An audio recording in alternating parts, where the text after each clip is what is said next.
Welcome back, everyone, to a new story. We really hope you enjoy it. The first thing I felt wasn't panic. It was confusion. A thick, syrupy fog that clung to my thoughts.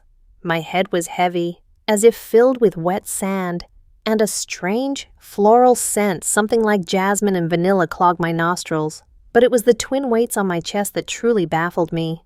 They felt soft, yet substantial, shifting with every shallow breath I took. My eyes fluttered open. The world was a blur of beige and mahogany, the familiar shapes of my office distorted, as if seen through a rain-streaked window. I tried to sit up, my hands pushing against the plush carpet. They felt wrong, too small, too slender. The nails were long, painted a glossy, demure pink. My gaze drifted down, and that's when the confusion shattered, replaced by a cold, sharp spike of absolute terror. Two soft mounds rose from my chest, straining against the fabric of a tight white silk blouse. Below that, a narrow waist flared into curving hips, tightly encased in a black pencil skirt. My legs, long and impossibly slim, were sheathed in sheer, dark stockings that shimmered under the office lights. And on my feet were a pair of black stiletto heels so high they looked like instruments of torture. The scream that clawed its way up my throat came out as a breathy, high-pitched gasp. Why do I have breasts? And why am I wearing her skirt? My own voice was gone, replaced by a smooth feminine tone that I recognized with a sickening lurch. It was Leah's voice, my secretary. To understand the sheer mind-bending horror of that moment, you have to understand the man I was just an hour before. My name is Johnston Reed, or it was. I was 46 years old. The owner of a mid-sized apparel company that was, to put it mildly, circling the drain. I was a man built of stress and bad decisions. My body was a testament to that, a softening middle, a perpetually furrowed brow, and hands that were good for little more than clenching into fists, or signing checks that I prayed wouldn't bounce. My life had become a prison of numbers, red numbers, numbers on overdue invoices, on threatening letters from the IRS, on bank statements that looked more like a cry for help than a record of finances. For months, I'd been playing a desperate game of shuffling funds, of creative accounting that was quickly tipping over the edge into outright fraud. The evidence was stacked on my desk, a mountain of official-looking envelopes, each one a paper cut to my soul. I lived in a constant, low-grade terror of a phone call, a knock on the door, the final, inevitable arrival of the men in dark suits who would end my career and my freedom. Some nights, staring at my haggard reflection in the bathroom mirror, I'd had a desperate, fleeting thought. I wish I could just disappear, escape this body, this life, this whole damn mess. It was the fantasy of a drowning man wishing he could simply turn into water. I never imagined the universe might be listening, or that it had a sick, twisted sense of humor. I scrambled backward on the floor, the heels catching awkwardly in the carpet pile. My long, dark hair, her hair swung into my face, and the scent of that vanilla jasmine shampoo was overwhelming. I looked up, and my world tilted on its axis. There, sitting behind my large mahogany desk, in my expensive leather chair, was me, my body. It was wearing my rumpled gray suit, my slightly too tight tie, and the weary, defeated expression I knew so well. But the eyes were wrong. My eyes, usually clouded with anxiety, were now sharp, clear, and filled with a triumphant, predatory gleam. And as my old face broke into a slow, chilling smile, it was Leah Vance's voice that came out of my mouth. "Good morning, Johnston," she said, my voice a deep, unfamiliar rumble. Or should I say, "Leah, you look a little confused. Did you sleep well?" The room started to spin, the walls seemed to breathe in and out, and the only anchor I had was the sight of my own body being puppeteered by someone else. The last thing I remembered clearly was Leah bringing me a cup of coffee, her smile just a little too bright, her movements a little too deliberate. The coffee. The trap had been sprung, and I had walked right into it, one bitter sip at a time. It had started like any other Tuesday morning from hell. I'd been awake since 4 a.m., the numbers from the quarterly report chasing each other around my skull. The company was bleeding money, and I was out of tourniquets. The stack of unopened mail on my desk seemed to mock me, each envelope a potential nail in my coffin. Leah had knocked softly on my door around 9. "Mr. Reed, you look exhausted. I made you some coffee, the special blend you like." I'd grunted something that passed for a thank you.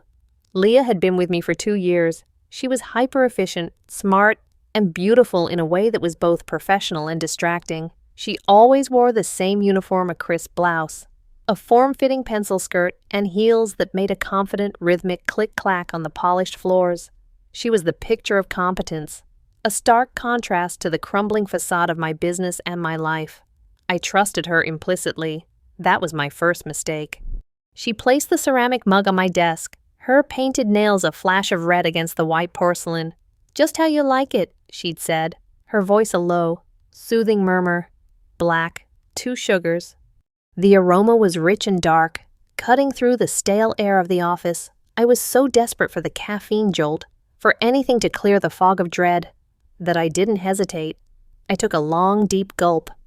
It tasted, there was a faint metallic bitterness under the sweetness of the sugar, an aftertaste that coated my tongue.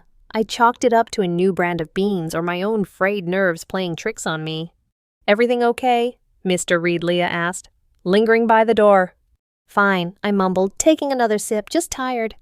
That's when it began, a slow creeping numbness that started in my fingertips and toes. It wasn't unpleasant at first, just a strange, fuzzy detachment, as if my body were falling asleep while my mind remained awake. The hum of the computer fan on my desk grew louder, then softer. The harsh fluorescent lights above seemed to dim and pulse, their glow turning soft and hazy. I tried to put the mug down, but my hand felt like it belonged to someone else. It moved slowly, clumsily, missing the coaster and clattering onto a stack of papers. A dark stain spread across a letter from the state comptroller. I remember thinking, with a bizarre sense of calm, that it was probably an improvement. "Leah," I tried to say, but my tongue was thick and heavy in my mouth. My own name came out as a garbled slur. I saw her step forward, her face swimming in my blurry vision. Her expression was no longer one of professional concern. It was something else entirely, a look of intense, focused anticipation, like a scientist watching a crucial experiment reach its conclusion. My heart, which had been hammering against my ribs all morning, began to slow down. Thump, thump, a slow, heavy beat, like a drum in the distance. A cold sweat broke out on my forehead, but my limbs felt strangely warm and heavy. I slumped forward in my chair, my head hitting the desk with a dull thud. The world dissolved into a gray, swirling vortex. The sounds of the office, the ringing phones, the distant chatter faded into a low drone, just before the darkness consumed me completely. I heard her voice, a soft, triumphant whisper right next to my ear. "Finally," she breathed, the words dripping with years of pent-up ambition. "My turn to be the boss." And then nothing, only the black, silent void, a dreamless sleep that felt like an eternity and a second all at once, from which I awoke on the floor, trapped in the body of my own ambitious, beautiful, and utterly ruthless secretary. Terror is a physical thing. It's a cold fire in your gut, a tremor in your hands, the frantic, useless beating of your heart. But this was something else. This was a complete and utter dislocation of the self. I was a ghost inhabiting a foreign shell, and every nerve ending was screaming in protest. I pushed myself up, my new limbs feeling awkward and uncoordinated. The balance was all wrong. My center of gravity had shifted downwards, concentrated in the unfamiliar swell of my hips. The high heels were the biggest challenge. They forced my weight forward onto the balls of my feet, tightening the muscles in my calves and tilting my posture into a delicate, precarious arch. I felt like a fawn on its first legs, wobbly and certain to collapse at any moment. My hands went to my chest, exploring the soft, heavy mounds with a sense of clinical horror. They were real. Beneath the thin silk of the blouse, I could feel the constricting lace of a bra, its straps digging lightly into my shoulders, its underwire pressing against my ribs. The sensation was profoundly alien. My man's body, with its broad, solid chest, was gone, replaced by this soft, vulnerable flesh. I stumbled toward the private washroom connected to the office. My reflection in the large mirror over the sink was the final, devastating blow. It was Leah's face staring back at me, But my terrified eyes looked out from behind her mask. Her face was a masterpiece of subtle cosmetics. Her skin was flawless, smoothed with foundation. A light dusting of blush highlighted her high cheekbones. Her eyes, a warm hazel, were framed by long, dark lashes and a thin, elegant line of black eyeliner. Her lips, full and perfectly shaped, were colored with a neutral pink gloss. It was a face designed to be pleasing, professional, and quietly alluring. It was the face of a stranger. I raised a trembling hand and touched her cheek. The skin was incredibly soft, smooth, and cool to the touch. I ran my fingers through the long, dark hair. It was silky, cascading over my shoulders in a way that felt both strange and oddly comforting. My gaze traveled down again, taking in the full picture.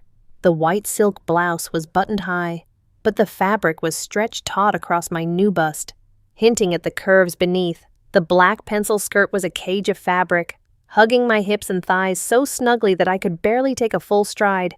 It ended just above the knee, exposing a shocking amount of leg. And those legs, they were long, shapely, and encased in the sheerest of dark stockings, the delicate nylon whispering against my skin with every terrified shift of my weight. The heels completed the ensemble of my new prison. They were glossy black patent leather, at least 4 inches high, forcing my feet into an unnatural arch. I could feel every tiny muscle in my ankles and calves straining to keep me upright. A wave of nausea and vertigo washed over me. I gripped the edge of the sink, my knuckles white. This couldn't be real. It was a nightmare, a hallucination brought on by stress and too much coffee. I would wake up any second, back in my own worn-out, middle-aged body, the weight of my debts my only burden. But the cold porcelain under my delicate fingertips was real. The unfamiliar reflection that mimicked my every panicked movement was real. The feeling of the skirt binding my thighs and the heels forcing me into a posture of poised vulnerability was painfully, undeniably real. I took a shaky step back from the mirror, and the sharp click of a heel on the tiled floor echoed in the small room. It was the sound Leah made 100 times a day, the sound of her arrival, her departure, the sound of her efficiency. Now it was my sound. I stumbled out of the washroom, my legs shaking. My former body was still sitting behind the desk, watching me with an unnerving mixture of pity and amusement. Feeling better, Leah's voice, coming from my own throat, was a deep, gravelly sound that vibrated through the floor. It was grotesque. "What did you do to me?" I whispered, my new voice trembling. "What the hell was in that coffee?" "Something special, he said, leaning back in my chair and steepling my thick, familiar fingers. "A little project a friend of mine in biotech has been working on. A neurochemical compound that triggers a temporary synaptic transfer. It rewrites the brain's map of the body it's in. Effectively, you're still you, Johnston. Your mind, your memories, you're just running on new hardware." "Hardware," I shrieked, the sound high and hysterical. "This isn't hardware. This is your body. Change me back now." I tried to lunge for the desk, to grab my old lapels and shake some sense into him, but the heels betrayed me. My ankle twisted, and I collapsed onto the floor in a graceless heap of tangled limbs and black fabric. The skirt rode up high on my thighs, and I instinctively scrambled to pull it down, a hot flush of shame and exposure washing over me. It was a purely feminine, reflexive gesture that I had never experienced before. From above, I heard my own gruff chuckle. "Careful there. Leah, those heels take some getting used to. You should know. You bought them." I stared up at him, helpless and humiliated. "Why are you doing this?" He sighed, a world-weary sound I recognized from my own countless moments of despair. "Because I deserve it," he said, his voice hardening. "I've spent 2 years watching you run this company into the ground with your fear, your indecision. I've done all the real work. I've managed the accounts, placated the clients, held everything together while you wallowed in self-pity. I have the ambition, the drive. You have the name and the title.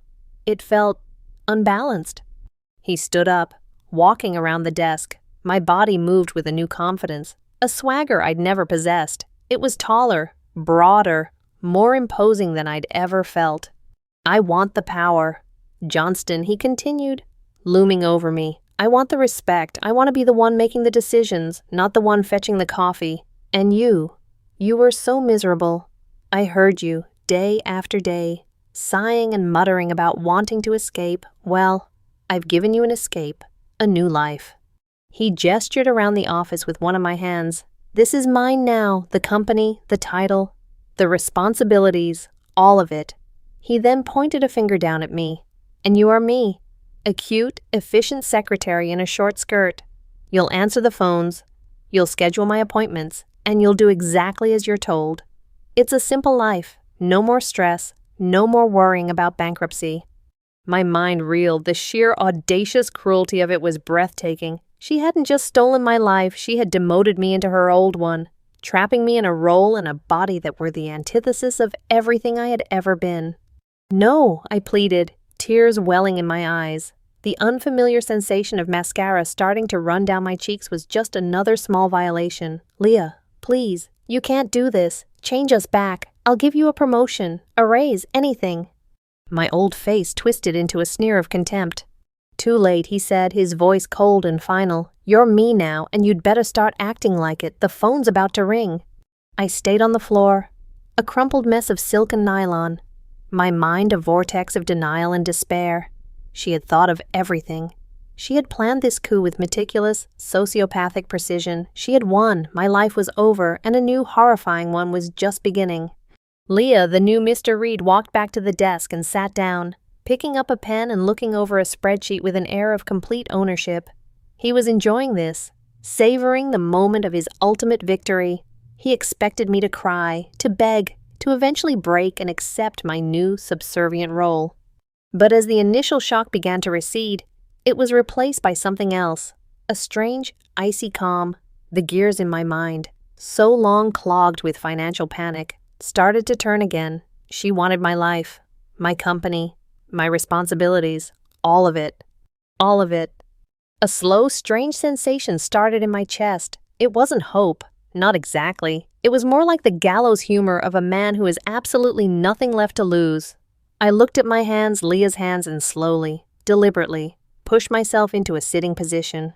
I adjusted the tight skirt over my knees, a gesture that felt a little less alien this time.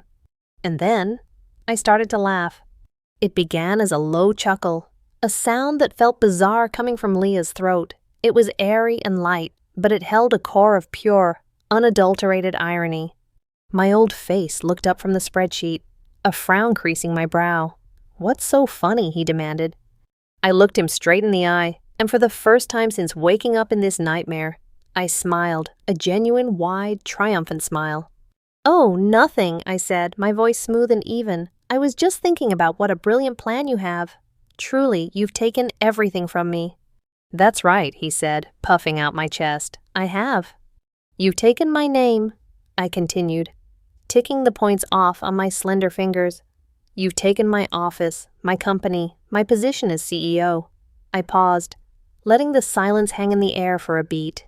"And, of course, you've taken all of my debt, all of my bad investments, and all of my impending federal fraud charges."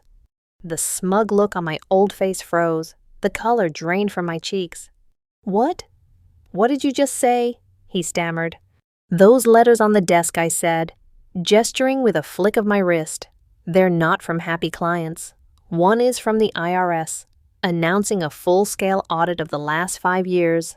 Another is a final notice from our primary lender, calling in our entire business loan effective immediately. And that one," I said, pointing to a thick manila envelope with a government seal, "that's a subpoena from the U.S. Attorney's Office.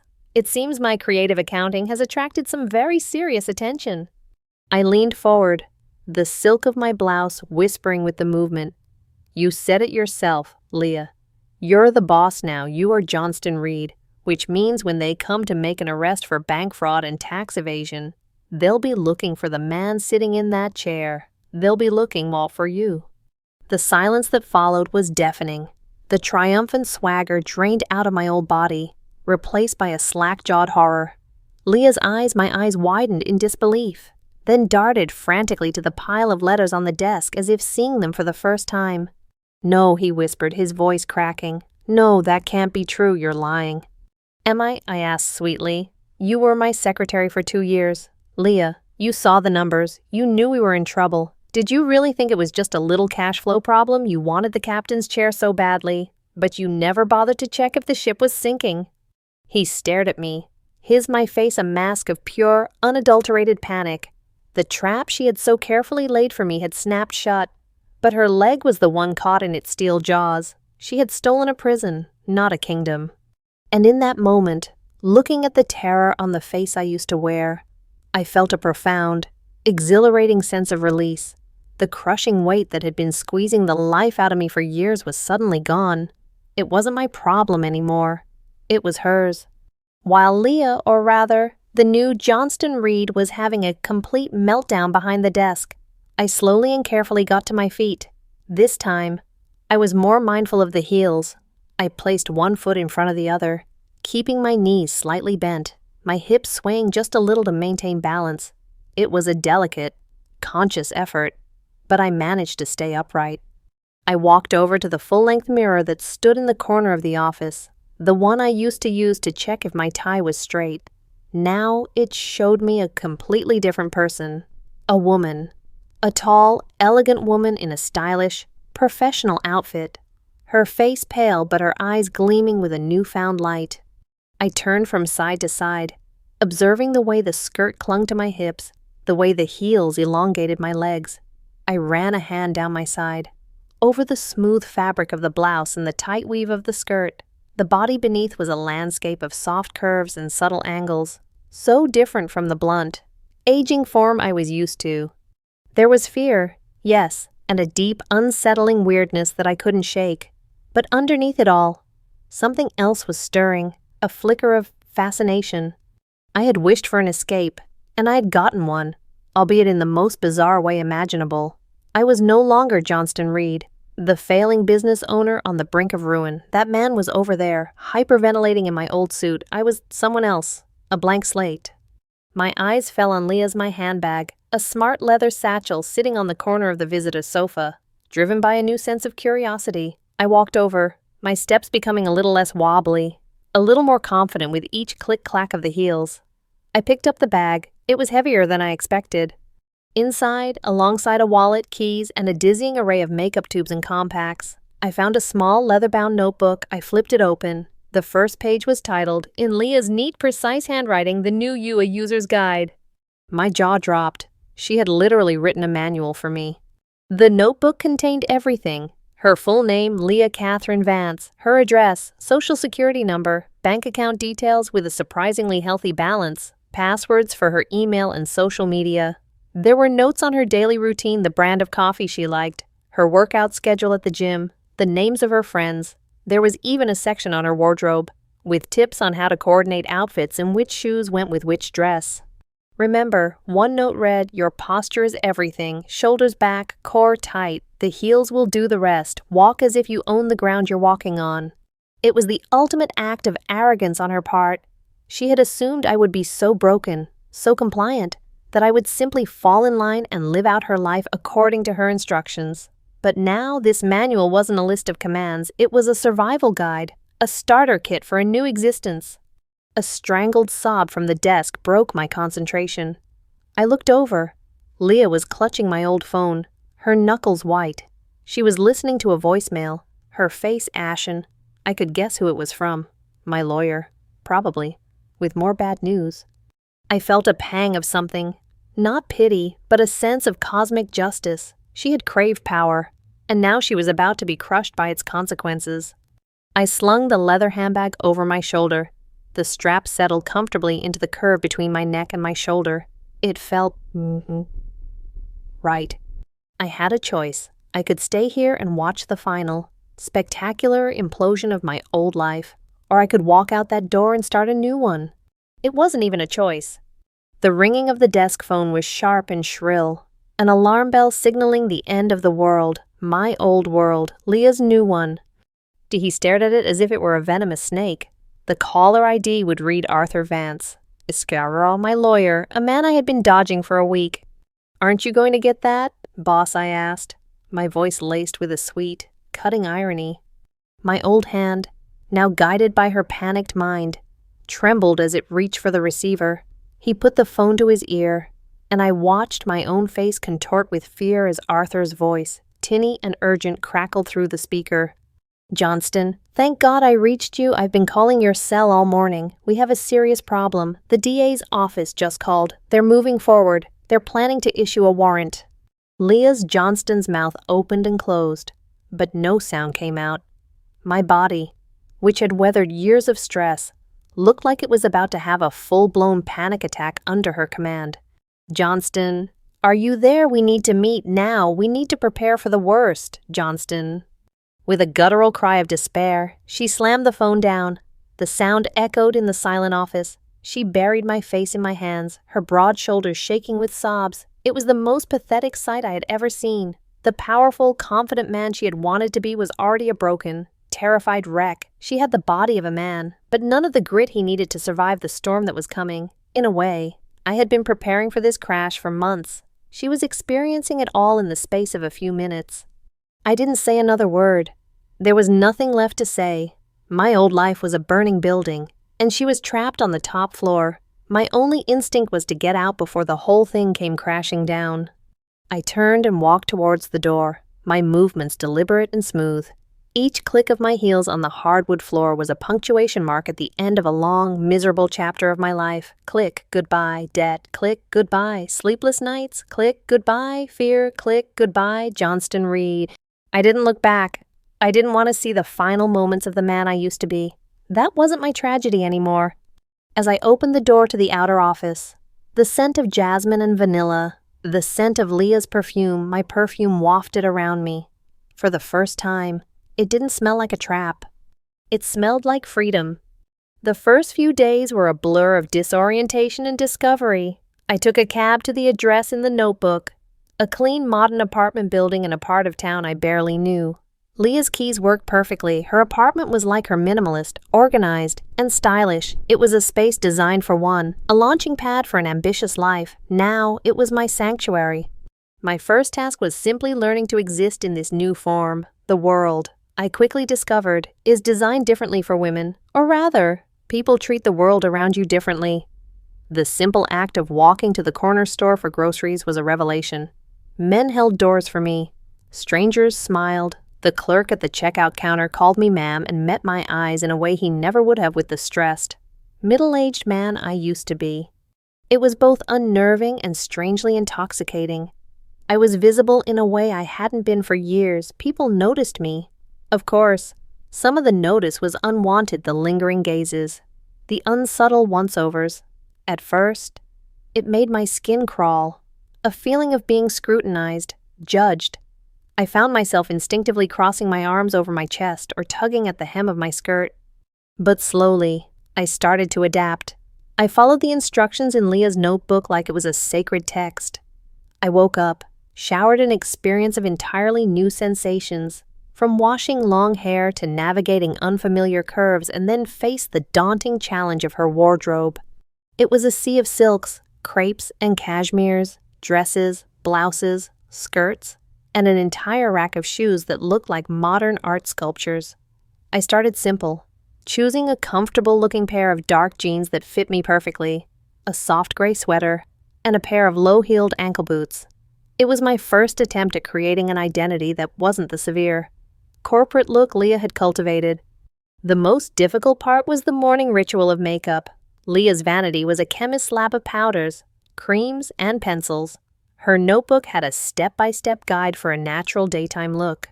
Following the instructions, I felt clumsy and ridiculous, my large, masculine hands struggling with the delicate brushes.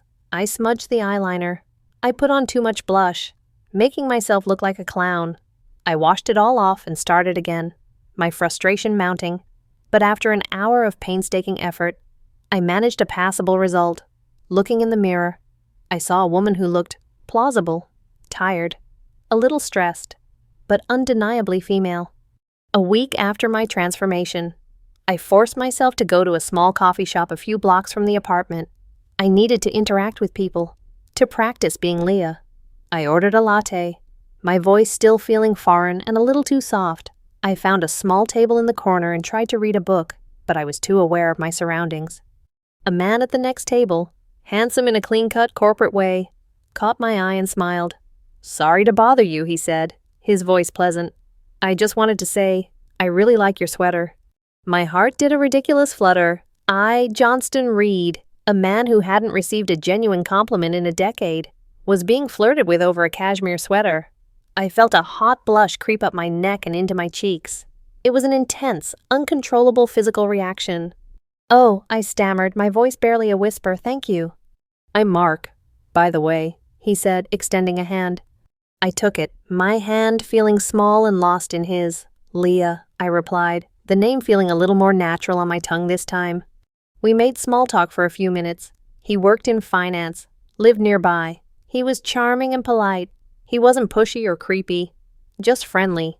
"When he left," he said, "It was really nice meeting you, Leah. I hope I see you around again." I sat there for a long time after he was gone, my latte forgotten. The interaction was trivial, a meaningless daily occurrence for millions of people. But for me, it was a landmark. I had passed. I had been seen not as a man in a woman's body, but simply as a woman named Leah. The initial embarrassment I'd felt was fading, replaced by a quiet, thrilling sense of accomplishment. The conflict inside me was a raging storm. Part of my mind, the old Johnston part, was screaming that this was wrong, that it was a perverse charade. But another part, a new and growing part, was finding this strange new life interesting. The vulnerability I felt was terrifying, but the attention, the simple kindness from a stranger like Mark, was something my old self had been starved of for years. I was beginning to learn that being a woman wasn't just about skirts and makeup. It was about navigating a completely different social landscape, a world of subtle cues and unwritten rules that I was only just beginning to decipher. And for the first time, I felt a spark of genuine curiosity about what lay ahead. Months passed. The autumn chill gave way to the bite of winter, and then the tentative warmth of spring. The city changed its colors, and so did I. I found a quiet job as an administrator at a small art gallery. The pay was modest, but the work was peaceful and the environment was calm. It was a world away from the high stakes, high-stress pressure of my former life. My colleagues were kind, and they knew me only as Leah Vance, a quiet, efficient woman who had recently moved to the city. There were no ghosts here. My life settled into a comfortable rhythm. I learned to walk in heels with a natural grace, the motion becoming second nature. I mastered the art of makeup, learning to highlight my Leah's best features, enjoying the quiet, meditative process of it each morning. I discovered the simple joy of a dress that swirled around my legs as I walked, the comfort of a soft cardigan, the confidence that came from an outfit that made me feel good. The body stopped feeling like a costume. It simply became my body. I got used to the softness of my skin, the curve of my hips, the sound of my own voice. The phantom sensations of my old male form faded until they were nothing more than a faint, distant memory, like a dream you can't quite recall upon waking. Sometimes, late at night, I would think about Johnston Reed. I'd read in the business pages that his company had officially declared bankruptcy and been liquidated. There was a brief mention of the former CEO being under federal investigation, but the news cycle had moved on, and he had been forgotten by the world. I imagined what had become of Leah, trapped in that failing body, burdened with my crimes. Had she been arrested? Was she in prison, or had she somehow managed to disappear? To run from the mess she had so eagerly inherited, I found, to my surprise, that I didn't really care. There was no malice left in me, no desire for revenge. There was only a profound sense of detachment. She had wanted my life. She got it, warts and all. It was, as I'd once thought, a fair trade. One sunny Saturday afternoon, I was browsing in a bookstore. I'd come to love these quiet, aimless weekend activities. I ran my fingers over the spines of novels, enjoying the simple, tactile pleasure of it. I was wearing a simple, floral print sundress and sandals, my hair tied back in a loose ponytail. I felt relaxed, content. I caught my reflection in the glass of a display case. A woman looked back at me. She wasn't a supermodel, not a femme fatale. She was just a woman in her late 20s, with kind eyes and a faint, gentle smile playing on her lips. For a long moment, I stared at her, and I felt no dissonance, no sense of playing a role. The face in the glass was no longer Leah Vance, the ambitious secretary. It wasn't Johnston Reed, the broken man. It was just me. A deep, quiet sense of peace washed over me. The long, strange journey from that carpeted office floor to this sunlit bookstore had been a terrifying, bewildering odyssey. I had lost everything I thought I was, only to find something better. I had been forced into a new skin, a new life, and in doing so, I had been liberated, freed from a past that was killing me, and given a future I never could have imagined. Leah thought she was taking my power, my success, my life. She can have it. She can have the ghost of Johnston Reed and all the misery that came with him. Because I've found something so much better. I've found a life worth living. I've found me. And as I turned away from the reflection and walked out into the warm afternoon sun, I did so with a light heart, ready for whatever came next.